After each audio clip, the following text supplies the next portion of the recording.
Assalamualaikum. Today's lecture will be about the nucleus, which is a prominent organelle of eukaryotic cells. अगर हम nucleus की बात करते हैं तो सबसे पहली बात यह है कि न्यूक्लियस एक डबल मेम्ब्रेन बाउंड ऑर्गेनेली है और वो डबल मेम्ब्रेन जो न्यूक्लियस को सराउंड करती है इसको हम कलेक्टिवली न्यूक्लियर इन्वेलप कहते हैं. So nucleus is a double membrane bound organelle and it is prominently found in eukaryotic cells. अगर हम लोकेशन की बात करें कि न्यूक्लियस जो है सेल के अंदर कहाँ मौजूद होगा, तो न्यूक्लियस एनिमल सेल के सेंटर में मौजूद है, जबकि प्लांट सेल्स जो हैं इनके अंदर न्यूक्लियस सेंटर में मौजूद नहीं है. वाई? क्योंकि प्लांट सेल के अंदर एक बड़ा वैक्यूल होता है जो उनके सेंटर में मौजूद होता है और वो न्यूक्लियस को एक साइड पे पुश कर देता है. So in plant cells the nucleus is pushed to a side in plant cells. Then we talk about morphology. Morphology means कि न्यूक्लियस की शेप कैसी होगी, ओवरऑल अपीयरेंस कैसी होगी जब हम उसको माइक्रोस्कोप के अंदर देखेंगे. So whenever we talk about the morphology of the nucleus, nucleus most of the times spherical नज़र आता है, but there are some cells जिनके अंदर न्यूक्लियस की शेप स्फेरिकल नहीं है.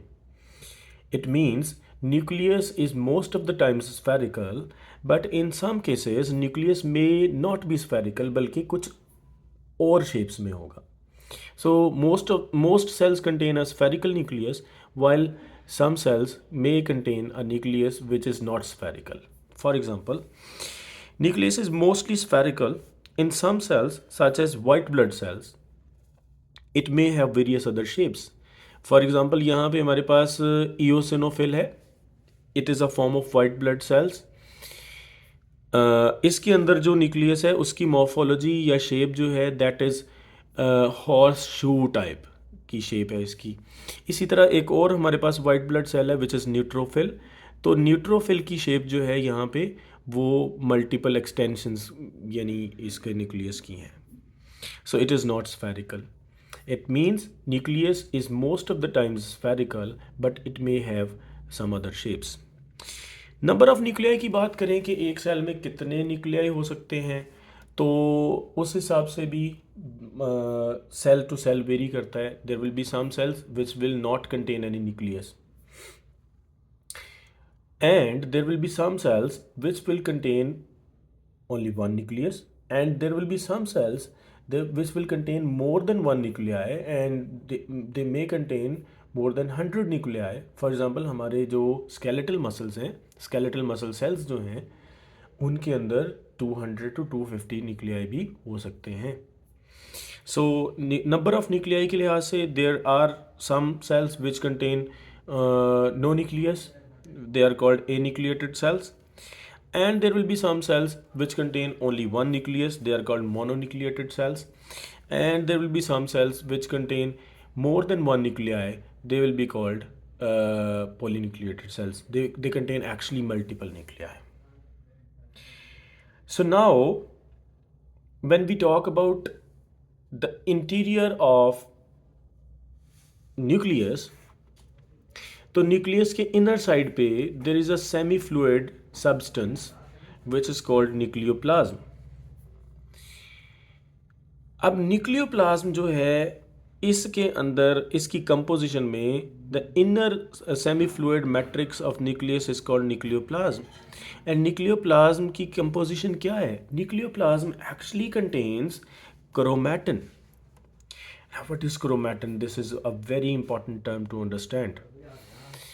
Whenever we talk about chromatin, it is loose association of DNA and proteins. हमारा जो न्यूक्लियस है इसके अंदर जो DNA और DNA है वो अकेला नहीं पाया जाता बल्कि it is always in association with proteins. यहाँ पे अगर आप देखें ये DNA है और यहाँ पे ये ग्रीन जो बैंड है it shows DNA and red जो हमारे पास एरिया है ये प्रोटीन्स को शो कर रहा है. यानी डीएनए एसोसिएट हो गया प्रोटीन्स के साथ. अब ये डीएनए और प्रोटीन्स की एक एसोसिएशन है, ये डीएनए और प्रोटीन्स की दूसरी एसोसिएशन है, ये डीएनए और प्रोटीन्स की तीसरी एसोसिएशन है, चौथी एंड सो फोर्थ। इस तरह की एसोसिएशंस हमारे न्यूक्लियस के अंदर पाई जाती हैं।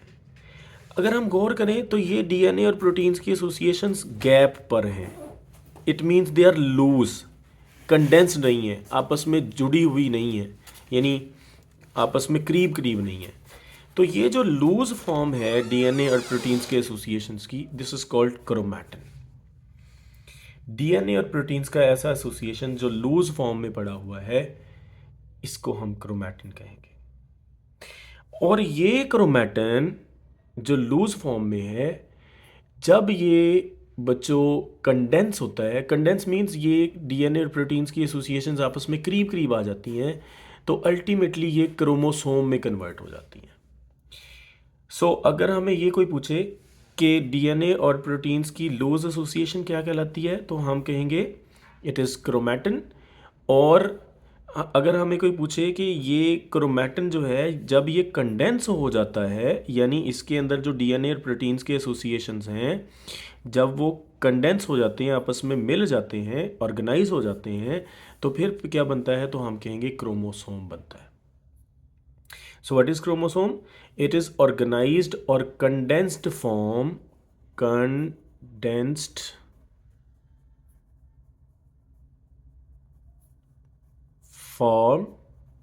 of chromatin. जब क्रोमैटिन कंडेंस होगा तो क्रोमोसोम बनेगा। नाउ क्वेश्चन अराइजेस कि क्रोमैटिन की कंडेंसेशन कब होगी।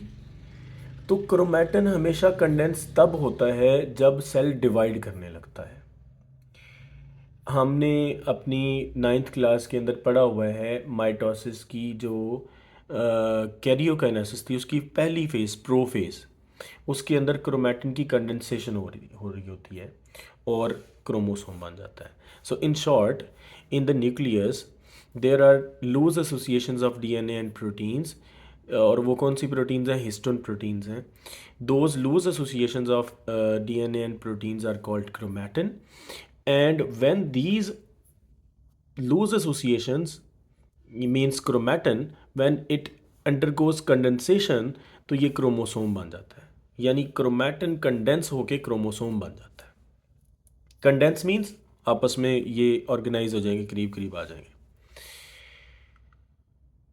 और क्रोमैटिन ये कंडेंस कब होना है? जब सेल ने डिवाइड करना है। So chromatin organises to form chromosome.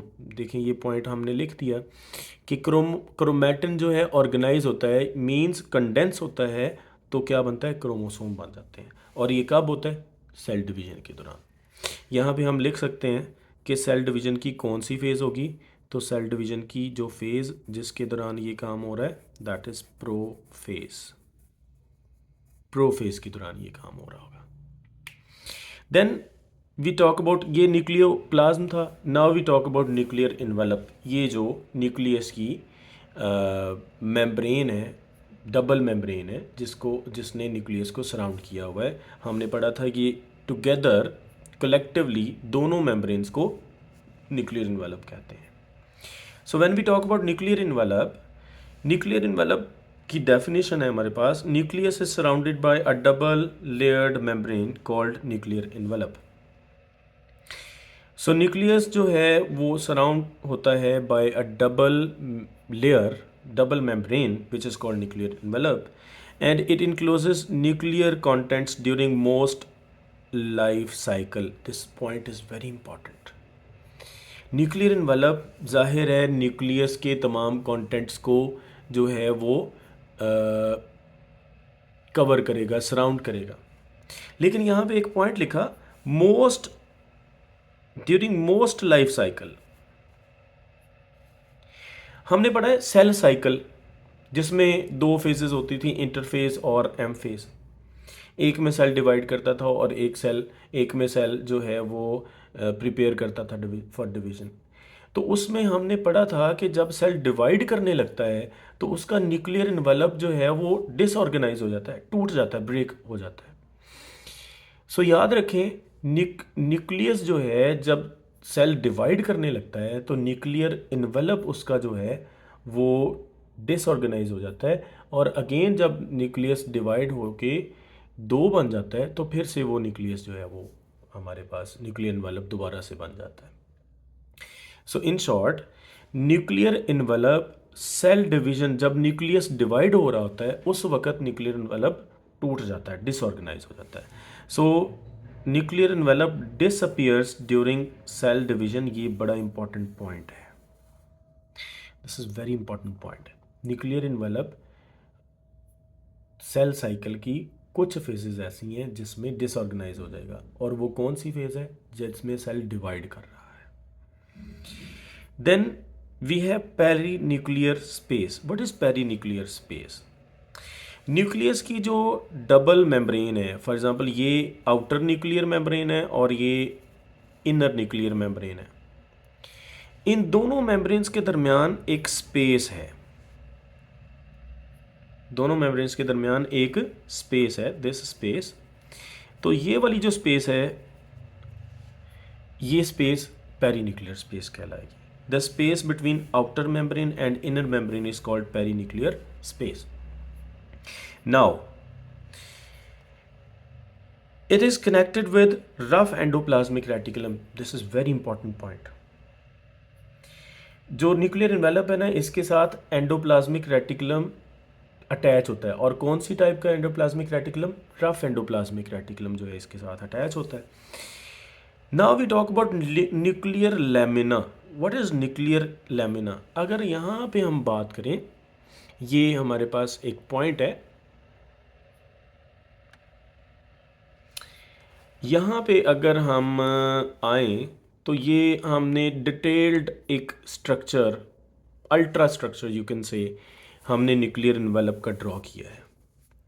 तो इसकी जो इनर मेम्ब्रेन है, इसके अंदर वाली साइड पे प्रोटीन्स का एक नेटवर्क जो है वो मौजूद रहता है।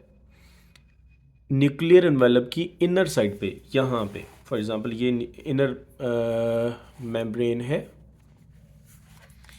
ये हमारे पास इनर मेम्ब्रेन है, तो इसके नीचे देयर इज़ अ नेटवर्क, ये जो ग्रीन से शो हो रहा है इसको हम न्यूक्लियर लेमिना कहते हैं।